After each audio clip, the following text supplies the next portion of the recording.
Sean is here, is our co-host this week. Yeah, So exciting. it is. And it's early, so like coffee It's hasn't so hit. early. We'll try to make this exciting. Yeah, really. All right, so we'll just dive right into it. This is the eight.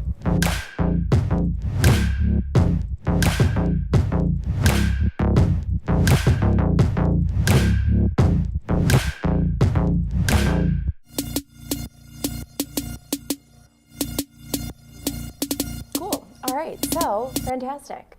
We're gonna kick this week off. So the future of food delivery is apparently almost here. So General Motors and DoorDash are teaming up to test out autonomous meal and grocery delivery with their self-driving crews. I think if that's gonna be a thing, that's awesome. I really look forward to it. I Yeah. actually personally had a bad experience with a delivery driver a few weeks ago. So it's just like, this would be kind of cool if it's autonomous driving vehicles where I'll have to run into those situations. So, and it's going to be interesting. It's where the future's going. It'll be interesting to see. I'm sure there's going to be a lot of kinks to fix when it comes to this. For sure. But I'm looking forward. I love the innovation that, taking technology and applying it to everyday type of industry. So The only thing I hate though is that like if you live in an apartment building like me, you're gonna have to go down and like get your food. Oh, The yeah. lazy in me doesn't want to leave my apartment. I'm sure they'll come up with robots that go up and down the stairs Perfect. in the ready room, so we'll be good. Get on it, GM. All right. So, all right, our celebrity this week is you. I saw that. I know.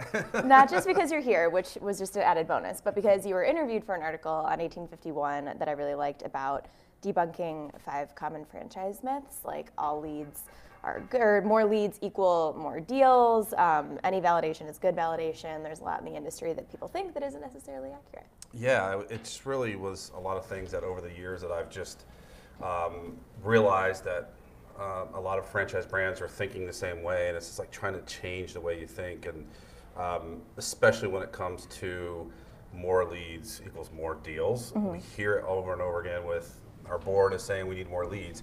You need more candidates, you need more interested, engaged people looking at your franchise, not just a number, not just a lead. So if you start there, look at different KPIs. I'm not saying that you shouldn't look at your lead flow because that should be your first indicator, but that should be your first indicator, not the only indicator. So it's really developing marketing strategies and techniques that's going to help drive candidates and engaged people, and that's you need to focus on. So try to get people engaged, and it's not going to be just traditional things. It's going to require a lot of content, video, written, digital, whatever that is, but think differently. All right, on to fresh money now. So Spotify, they're finding a new way to work with advertisers. So they announced that they're beta testing the ability for brands, not just to run ads during playlists, but to sponsor Discover Weekly playlists. So if you don't know what those are, they're playlists that are created by an algorithm for each user. They're really customized into like, hey, we think that this is the music that you'd like. So they're selling it to brands as like, you could own this personalized experience. I think it's interesting.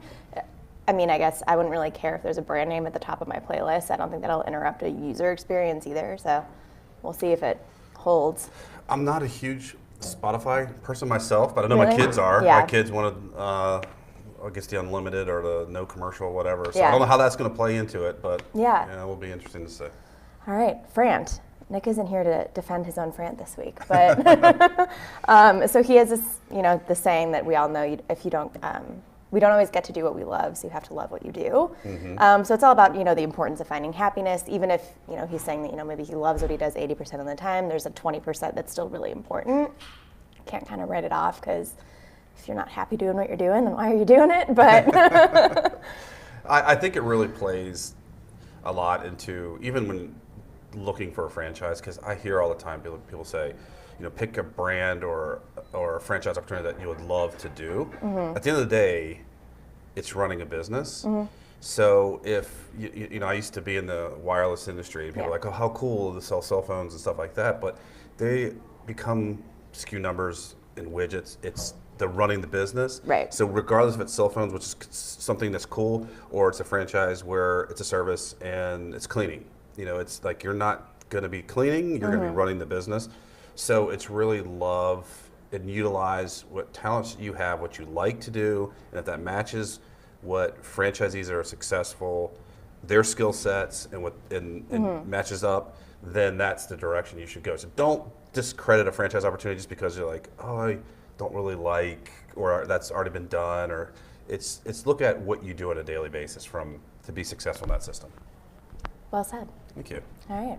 New franter over here on the end.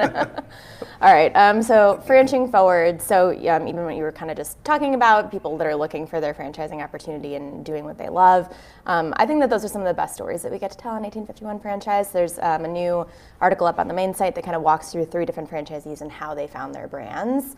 I think it's just interesting for people to be able to like learn from others, see how they found their opportunity. There's obviously like a ton of business opportunities out there, so you have your options, but check it out. And I think lesson learned is that people sell franchises, meaning your franchisee's stories and experience resonates with candidates. So stop just saying we're the greatest, this is our franchise system is so awesome and all that traditional type of approach, but make your franchisees the story, the heroes. I'm telling you, it's going to resonate with people. And it's interesting, so had a webinar yesterday with Fran Connect, and according to Keith Gerson, it was the largest attended franchise webinar for Fran Connect, and we're checking with the Guinness Book of World Records as far as like industry goes, so stay tuned. That's awesome. But anyway, the topic was really relating around these type of things, and that subject came up, and it was, making the franchisees the heroes of your brand will resonate, and that's how you connect with people, because if they see themselves in your franchise opportunity, the better you paint that picture, the better your results are going to be with as far as attracting those type of people. Yeah. All right, on to my really bad Fran Funny. That's just a random joke that I found. So Emily, do you want to guess? Sure. Okay. Why don't they play poker in the jungle? Because there's too many cheetahs. Yes, I knew that you were going to get good it. One. Cheetah. I like the joke, and I like that you got it. Emily's getting so good at this. It's been like a year of you guessing No, it's punchlines. like poker, cheaters. I was going to say because it was too loud, but. Oh, that's fair. All right. For inspirations, this comes from Ryan Rao, principal of Apex Franchise Development Group. He says, franchisors who acknowledge content is king and tell great stories about their brand are best positioned to convert leads. Wow, a similar theme that we were just saying. Wild. Funny how that works, right? Yeah, he's totally right. All right, Frannie Mousse versus Fran's. So this one was just, I thought, like a fun story. So is cannabis going to be a new brand to the restaurant industry, potentially leading into franchising? So as weed is starting to become legal in more states, brands are starting to invest in possible cannabis-themed products. Beverages have been really popular recently. Let's see, there was Constellation Brands invested $4 million in Canopy Growth Corp. There's Wineabis, which is cannabis and wine, which seems like an interesting combo. But it'll be interesting to see how this all comes together. I know that there are some brands like Chiba Hut that reference it. It's becoming more of a thing depending on where you live. It's not going to be like this is a thing, but we'll see. I think it will. I think it'll be interesting to see. Yeah. I don't think I'll do the wine and cannabis. No, me neither. It doesn't seem like a good combo. Yeah, it but doesn't. It seems like they kind of do the same, so I don't know. But. Yeah. If you do it, let us know. I'm intrigued. Videotape it. I want to see what that looks like. That's all I got. So that's 8. See you 8. Bye, guys. See ya.